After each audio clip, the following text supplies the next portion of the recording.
अगर आप घर बना रहे हैं या बनवा रहे हैं तो ये वीडियो बिल्कुल आपके लिए है, क्योंकि इस वीडियो में बताने वाला हूँ कि घर मजबूत किस तरीके से बनाया जाता है। क्योंकि हम मटेरियल जो यूज़ करते हैं वो बहुत अच्छी क्वालिटी का करते हैं, अच्छी कोशिश रहती है हमारा मटेरियल यूज़ करने की कि ताकि अच्छा हो।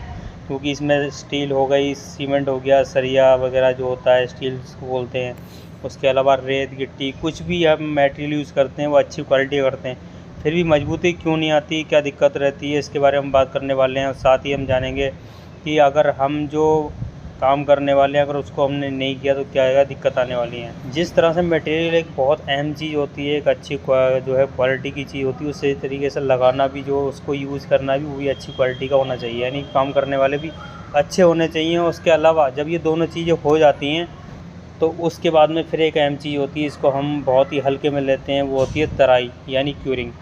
तो आज की वीडियो हमारी क्यूरिंग के बारे में होने वाली है।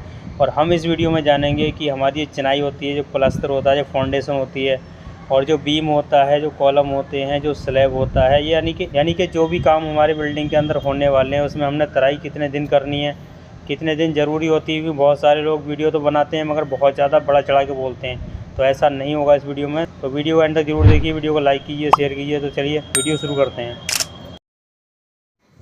तो अभी हम सबसे पहले जान लेते हैं कि तराई ना करने से यानी क्यूरिंग ना करने से क्या क्या नुकसान होने वाले हैं। तो अगर क्यूरिंग हम नहीं करते हैं तो सबसे पहले आप देखेंगे दीवारों में क्रैक्स आ जाते हैं, जो आपने देखे होंगे। कंक्रीट जो होती है वो वीक हो जाती है, कमज़ोर हो जाती है। सीलन जो होती है डैमेज, उसकी प्रॉब्लम बढ़ जाती है। और बिल्डिंग की लाइफ जो है कम हो जाती है। फ्यूचर में जो है रिपेयर का खर्चा काफ़ी हद तक बढ़ जाता है। तो तराई ना करने से बहुत सारी दिक्कतें हो जाती हैं। अब जान लेते हैं कि फ़ायदा क्या होते हैं। जैसे हमने पहले जाना कि तराई करने से जो है, अभी अगर देखें हम तो घर स्ट्रॉन्ग बनता है, क्रैक्स नहीं आते हैं, पानी की सीपेज कम हो जाता है, और बिल्डिंग की लाइफ बढ़ जाती है, और मेंटेनेंस का खर्चा भी कम हो जाता है। तो ये जो उधर जो नुकसान होने वाले थे वो इधर जो है फ़ायदा होने वाला है। मतलब एक सिंपल सा काम जो है आपके घर को सेव कर सकता है, मजबूत बना सकता है। तो अगर आप घर बना रहे हो या बनवा रहे हो तो आपने क्यूरिंग कभी भी इग्नोर नहीं करनी है।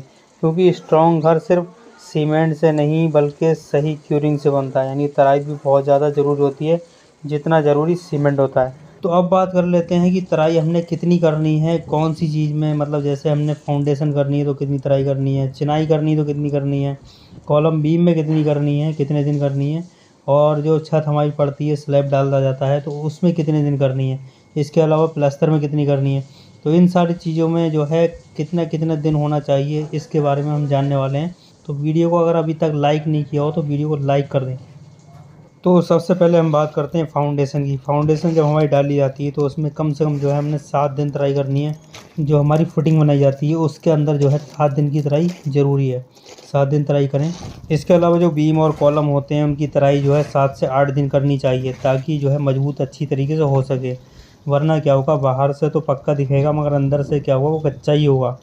तो इस बात का ख्याल रखना है कि 7 से 8 दिन तराई इसकी करनी है। इसके बाद में बात कर लेते हैं जो है ब्रिक वॉल की, यानी कि ईंट की दीवार की। तो ईंट की दीवार की तराई हमने करनी होती है वो 6 से 7 दिन करनी होती है, ताकि वो अच्छी तरीके से मजबूत हो सके। क्योंकि ईंट की दीवार क्या होती है कि मिट्टी से बनी होती है ईंट, तो वो पानी अच्छी तरीके से सोख लेती है, नमी। तो उसको जो है हमने अच्छी तरीके से सुबह शाम तराई करनी होती है 6 से 7 दिन लगभग। इसके बाद में जो है हमारा स्लैब डाला जाता है, जो छत डाली जाती है, तो उसमें भी हमने क्यारी बना के जो है उसको पानी भरना होता है। क्योंकि खाली तरी से ऊपर से काम नहीं चलता उसमें, तो इसलिए हमने पानी भरना होता है। तो वो कम से कम जो है हमने 10 दिन के आसपास हमने उसको भरना होता है पानी।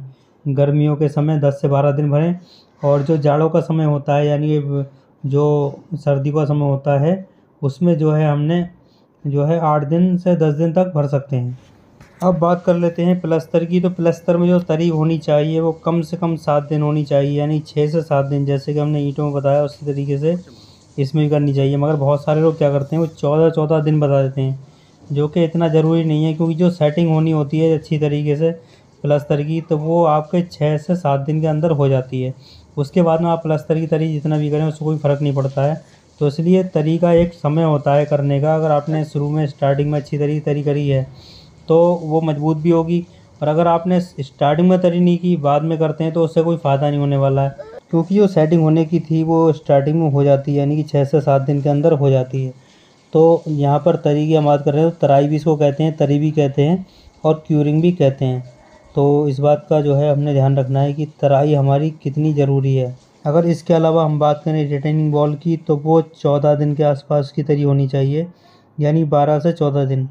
और अगर रोड की बात करें तो रोड में जो है 14 से 21 दिन की तराई होनी चाहिए। तो दोस्तों इस वीडियो में हमने जाना कि तराई क्यों ज़रूरी है, कितना ज़रूरी है और कितने दिन होनी चाहिए। तो उम्मीद है वीडियो आपको पसंद आई होगी। वीडियो पसंद आई तो वीडियो को लाइक करें, शेयर करें। मिलते हैं अगली वीडियो में, तब तक के लिए अपना ख्याल रखें।